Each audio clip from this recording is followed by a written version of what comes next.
Christine McVie died today in the hospital. Her family says she passed peacefully this morning. They did not say what caused her death. The singer-songwriter and keyboardist became a key part of Fleetwood Mac's success in the late 70s. For years, many fans believed Christine McVie's passing came after a brief illness, and that was where the story ended. But as more details about her final days and medical condition became publicly known, a far more heartbreaking picture emerged. Behind the headlines was a devastating secret, and what happened in her final hours wasn't surrounded by mystery. It was marked by a tragedy that few people fully understood. The secret hiding inside her death certificate. When the news broke on the 30th of November 2022, the statement her family released was soft and careful. They said she had passed away peacefully in hospital that morning, surrounded by the people who loved her, following a short illness. 3 little words. A short illness. That was all anyone was given, and out of respect, that was all anyone asked for. The music world mourned and assumed that some gentle sickness had simply taken her in her sleep. But here is the thing about grief that we do not like to admit. It makes us accept the easy answer because the easy answer hurts a little less. Nobody wanted to push or dig, and so the real story sat inside a legal document for months. Then came the 3rd of April, 2023. A celebrity news outlet called The Blast obtained her official death certificate, filed inside the paperwork being used to settle her estate. And what was written there did not match the gentle story the public had been handed. Not even close. The certificate listed her primary cause of death as an ischemic stroke. That is what happens when the blood supply to part of the brain gets cut off, and the tissue suddenly stops getting oxygen. The brain begins to starve within minutes, and it is one of the most common ways a stroke turns fatal. But the stroke was only the final blow. Underneath it sat something far stranger and more frightening than anyone expected. The document also recorded bilateral renal infarction, meaning the blood flow to both of her kidneys had been choked off. There was a large atrial thrombus, a serious blood clot sitting inside a chamber of her heart, and there was atrial fibrillation, an irregular heartbeat that wildly increases the chance of a deadly stroke. So this was not one quiet illness gently closing the curtain. This was a cascade, a series of failures stacking on top of one another, each feeding the next, while the world outside had no idea. And we have not even reached the part that made doctors lean in closer, because the second cause of death on that certificate almost reads like a riddle. And once you understand it, the comfortable story falls apart completely. A cancer that came from nowhere. The words written on the certificate were these: metastatic malignancy of unknown primary origin. Now slow down with me, because this is where the real Gasp lives. Metastatic means the cancer had already spread. It had broken loose from wherever it first began and traveled through her body, planting itself in new places like an invader claiming new ground. That part alone is devastating. But it is the next part that turns this from a tragedy into a mystery of unknown primary origin. The doctors found the cancer everywhere it had spread to, yet could not find where it began. The seeds had scattered far and wide, but the original soil was a ghost. This condition has a name. It is called cancer of unknown primary. And the people who study it will tell you it is one of the cruelest diagnoses in all of medicine. According to the American Cancer Society, only around 2 out of every 100 cancer cases fall into this category. But rarity is not the worst of it. The worst of it is the speed. The Canadian Cancer Society reports that fewer than 1 in 4 people diagnosed with it are still alive a year later, and fewer than 1 in 10 reach the 5-year mark. Think about what that meant for her. A cancer that hides its own face from the doctors hunting it, spreading aggressively before anyone even realizes an attack is underway. Physicians often cannot treat it properly because you cannot aim your weapons at a target you cannot see. By the time it announces itself, it has usually already won. And there is something almost unbearably poetic buried in all of this. Christine McVie was the most private woman in one of the most exposed bands on the planet. While her bandmates lived loud and tangled public lives, she stayed quiet, guarded, unknowable. her pain locked away behind closed doors. And in the very end, the thing that took her was a cancer whose origin was a secret, even from the experts trying to save her. A private woman, taken by a private killer that refused to show its face. She had actually tried to warn us, in her own gentle way, that something was wrong. In one of her final interviews, given to Rolling Stone months before she passed, she admitted she was in quite bad health. She spoke about a chronic back problem breaking her down, about not feeling up to performing anymore. She reached for an old saying, "The mind is willing, but the flesh is weak." We all heard those words and assumed she meant the ordinary aches of growing older. None of us had the faintest idea what was really circling her in the dark. But to understand why her death struck such a deep nerve, why grown adults wept openly over a woman most of them had never actually met, you have to understand who she was long before any of this began.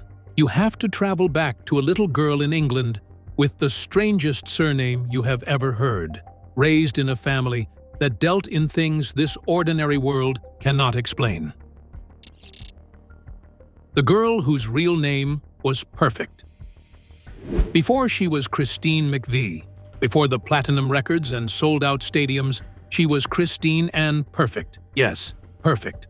That was genuinely her surname, born on the 12th of July, 1943, in a tiny village in England's Lake District. Imagine carrying a name like that through school. She laughed about it later, telling The Guardian her teachers would say they hoped she would live up to her name. She joked that she had been perfect right up until the day she married John. There is a quiet wit in that line, the sort that tells you she learned early how to disarm the world with a soft smile rather than a sharp word. Her childhood home was unlike anyone else's. Her father, Cyril, was a concert violinist and music lecturer who filled the house with proper music. Her grandfather had been an organist who played at Westminster Abbey itself, about as grand a stage as a musician in England can hope to touch. But it was her mother who gave this whole story its strange and haunting flavor. Her mother, Beatrice, was a medium, a psychic, a faith healer, and Christine genuinely believed with her whole heart that her mother's gifts were real. She once told a story about a dying woman, terminally ill and far beyond hope, right up until Beatrice handed her one of her own gloves to wear through the night. By morning, the illness had simply lifted and vanished. Believe that or doubt it as you please, but think about what it did to a young mind to grow up where the line between the living and the unexplained was stretched so impossibly thin. Christine was raised to believe there were forces moving through this world we cannot measure or name. Hold tightly to that, because years later she would describe writing her most beautiful song as though a spirit had drifted into her room in the dead of night. She trained on the piano from the age of 4, classical and precise. Exactly what you would expect from a daughter of Cyril Perfect. She might have grown up to become a quiet music teacher, living a small and respectable life. But then, her older brother carelessly left a songbook lying around the house. A Fats Domino songbook. And the moment her fingers found those rolling, joyful boogie-woogie rhythms, the polite classical girl quietly died, and something far wilder woke up in her place.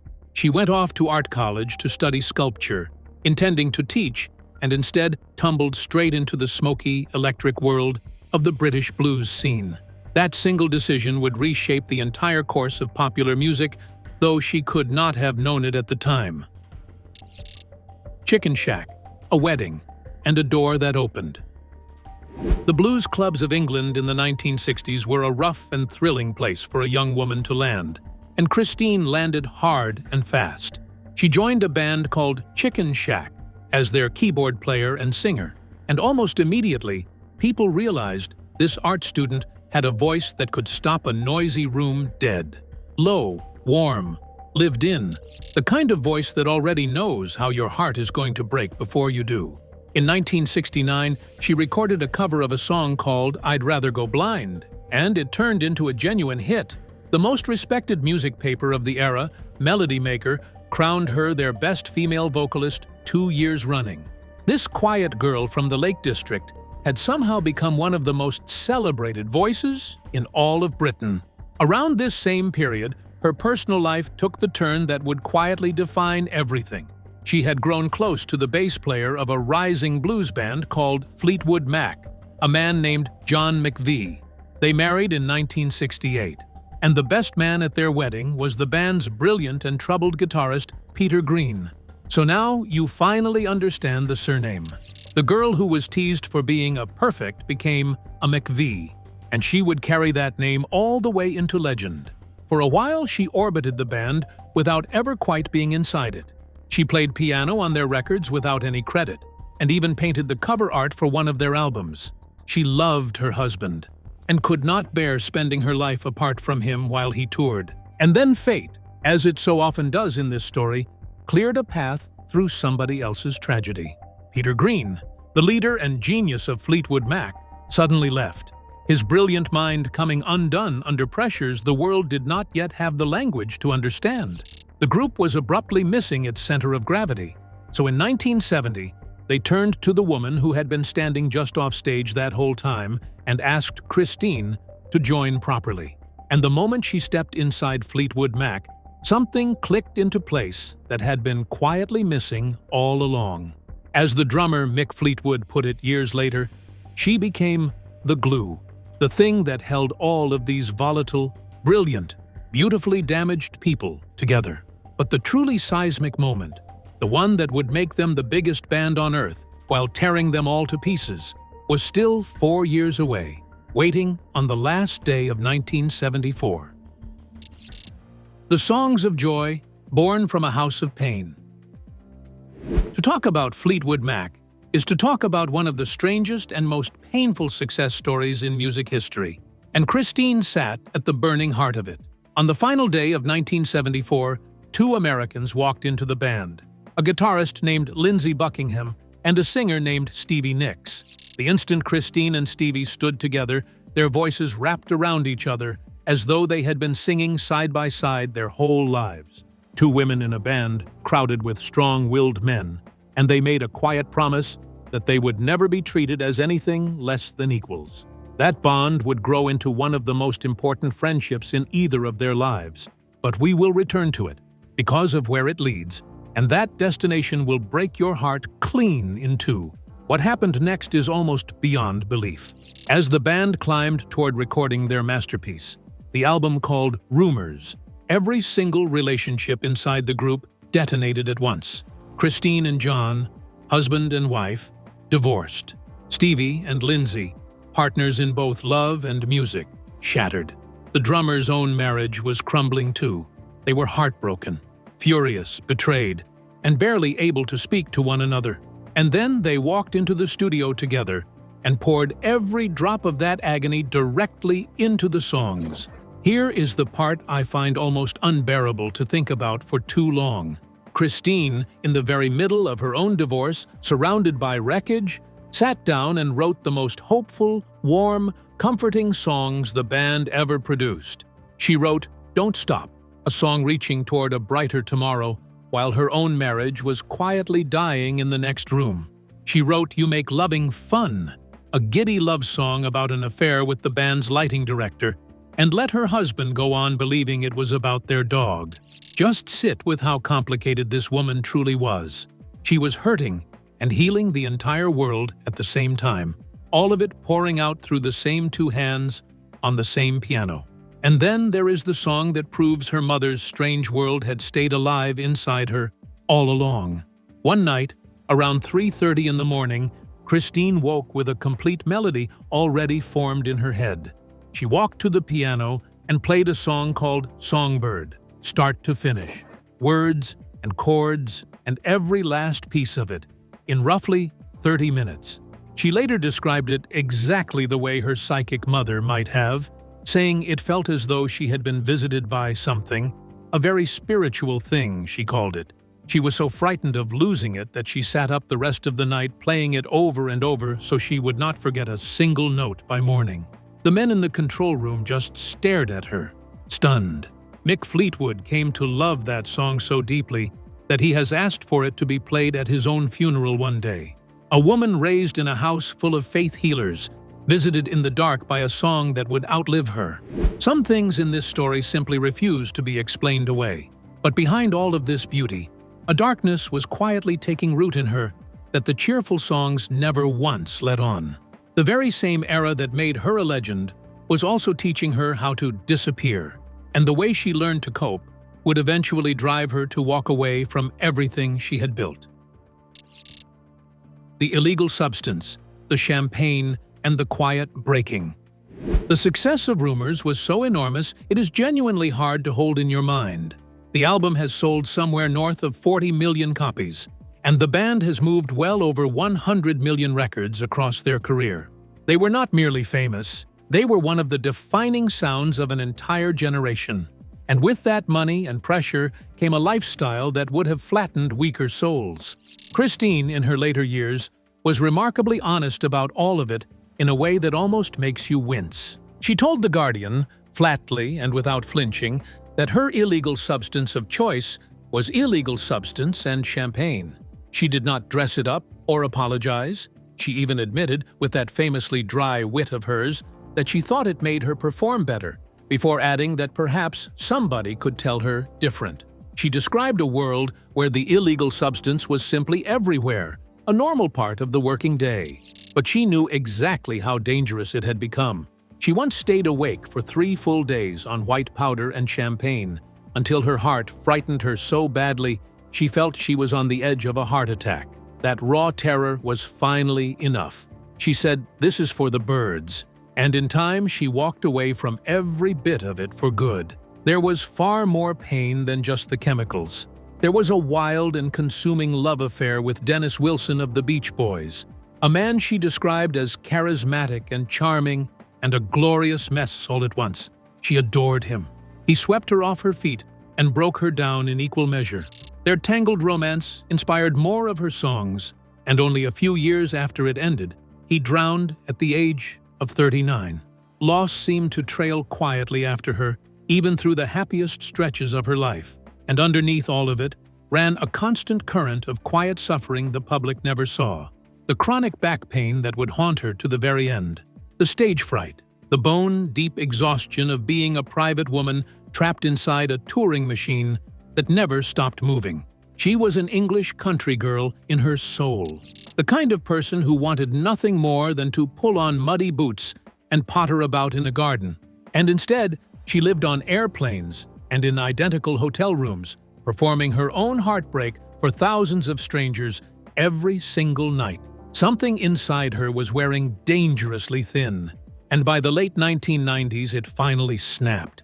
She developed a paralyzing fear of flying, a genuine phobia, complete with panic attacks, that made the constant air travel of band life feel like a recurring waking nightmare.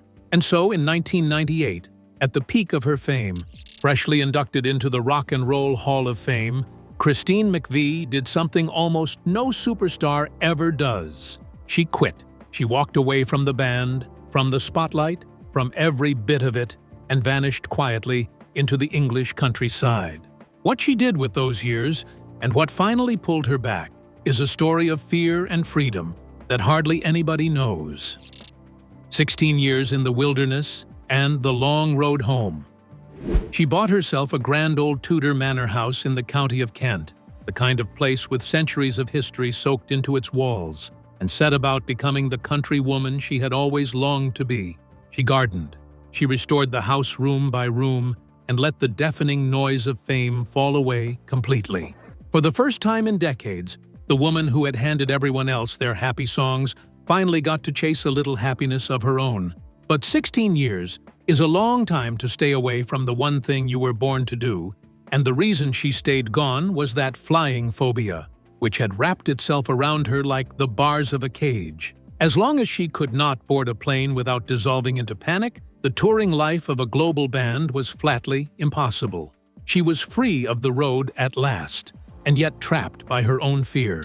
And somewhere in the middle of all that, she began to miss it. She missed the music, she missed her friends, and she missed Stevie most of all. The way she finally conquered that fear is the kind of story that puts a chill right through you. A therapist gave her one simple, almost confrontational piece of advice. Go and buy a plane ticket to Maui, the Hawaiian island where Mick Fleetwood happened to live. So she did exactly that.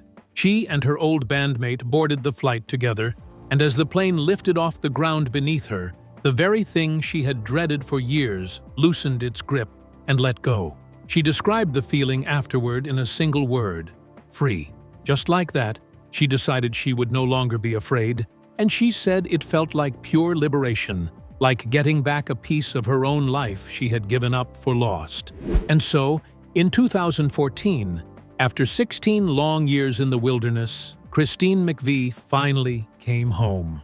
She rejoined Fleetwood Mac, and for the first time since the 1990s, the classic lineup that had once made all that magic stood together on a stage again. The fans wept openly. She had conquered the very fear that had exiled her and reclaimed her place among them. It felt like a triumphant final act, a beautiful homecoming. Nobody watching could have guessed how little time was actually left, or that her quiet brilliance had already built a legacy reaching far beyond the band that made her famous. The solo triumphs and the awards she earned alone. It would be a real mistake to think of Christine only as 1/5 of Fleetwood Mac, because whenever she stepped out on her own, she proved she was a force completely by herself. In 1984, she released a solo album simply titled Christine McVie and pulled in some of the greatest living musicians on the planet to help her make it. Eric Clapton himself walked into the studio and laid down a guitar solo on a track called The Challenge, reportedly nailing it in about an hour. She chose him partly because Clapton had once played alongside her former husband John in another band. Steve Winwood lent his voice and his playing too. The album handed her a genuine solo hit with a song called Got a Hold on Me, which climbed all the way into the top 10 of the American charts. The quiet woman from the Lake District could stand tall on her own 2 feet whenever she made up her mind to. Her talents earned her a wall of honors most musicians can only dream of touching. She was inducted into the Rock and Roll Hall of Fame in 1998 as a member of Fleetwood Mac. She received the Brit Award for Outstanding Contribution to Music and the Ivor Novello Award for Lifetime Achievement, one of the most respected songwriting honors in all of Britain. A university even awarded her an honorary doctorate in music. And of course, there were the Grammys, including the Album of the Year that Rumours carried home. She was never just a band member filling out the sound. She was one of the most gifted songwriters her country ever produced, whose songs will be sung at weddings and at funerals for as long as people keep falling in love and learning how to say goodbye. Which brings us, finally and painfully, back around to her own goodbye. Because when Christine McVie left this world, she left behind a friend who never got the chance to say the one thing she most desperately needed to say, and a band that quietly understood it could never truly exist again. The goodbye she never got to say. Remember that quiet promise made between 2 young women all those years earlier that they would never be treated as anything less than equals. That friendship between Christine and Stevie Nicks turned out to be one of the great love stories in all of music. Not a romantic one, but something perhaps even deeper. A genuine sisterhood. Stevie called Christine her best friend in the entire world. They shared hotel rooms, did each other's makeup, lived on Dunkin' Donuts, and laughed their way through decades together. And here is the detail I honestly struggle to read aloud, without my chest tightening up. When Christine fell ill at the very end, it happened so suddenly that Stevie barely understood what was occurring. She wanted desperately to reach her friend in time. She was prepared to rent a private plane and fly straight to London to sit on Christine's bed and sing to her one last time. But the family told her not to come because Christine might not survive the night. And the very next day, she was gone. Stevie never made it there. She never got to hold her hand. In her own aching words, she did not get to say goodbye. When the news finally landed, Stevie wrote a handwritten note to the whole world, raw and broken open, saying she had just lost her best friend and had not even known she was ill. She copied out the words of a song about losing a best friend and signed off with a line I genuinely cannot get out of my head. "See you on the other side, my love. Don't forget me." Mick Fleetwood, who had known her longer than anyone, wrote that part of his own heart had flown away that day. He later stood at her memorial in Malibu in January of 2023 and tried to find words for the unfindable. He said he and John, her former husband, had been sitting together unable to make sense of any of it, until he landed on a single word: the enormity of it all, the enormity of her loss, of her passion, of her talent, of her quiet and unshakable grace. He remembered her as a North Country girl from beginning to end, who never once cared about the fluff and the fame, only the music and the people. Lindsey Buckingham, for his part, called her a musical comrade, a friend, a soulmate, and a sister. And so we arrive at the quietest and heaviest truth of all, the reason her death felt like the ending of something far bigger than one life. Without Christine, there simply is no Fleetwood Mac left. Mick Fleetwood has said the line in the sand has finally been drawn, that carrying on now feels unthinkable. Stevie Nicks put it even more plainly. Without Christine, she said, no can do. The glue that had held them together for 50 long years was gone, and they all knew that some things simply cannot be rebuilt once the beating heart of them goes still. She gave the world its most hopeful songs while privately carrying a weight none of us could see. And in the very end, she was taken by a darkness not even her own doctors could trace to its source. A killer without a face. A secret she kept right up until her last breath. The most private woman in all of rock and roll. Mysterious to the very last note. Which Christine McVie song still gives you chills after all these years? And where were you the first time you heard it? Share your story in the comments below.